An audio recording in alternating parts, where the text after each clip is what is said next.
អរគុណបងប្អូនដែលបានជួយខ្ញុំព្រោះជីវិតស្ទើរបាត់បង់ឧបត្ថម្ភតិចច្រើនមិនខាន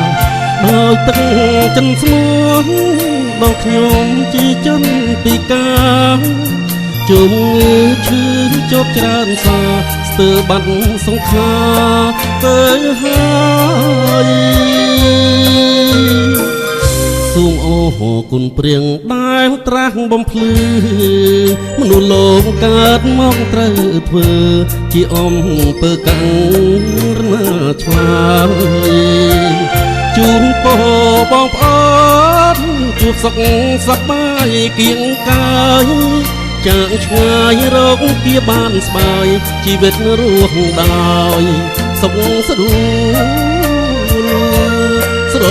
ងអស់កាលគ្រៀងមុនសុខភាពមមតំពុំមានប្រែប្រួលលើប្រែคล้า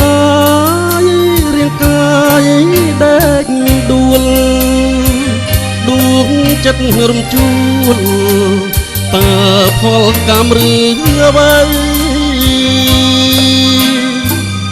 កើតចាំងឈឺស្លាប់ច្បាប់ព្រមលិខិតធម្មជាតិបានកំណត់ពិតមានជីវិតអភ័យគួរខំសាងល្អចាប់ផុតនងរងលោកីអរគុណបងអូនប្រុងស្រីប្រណីដល់ជនពិការ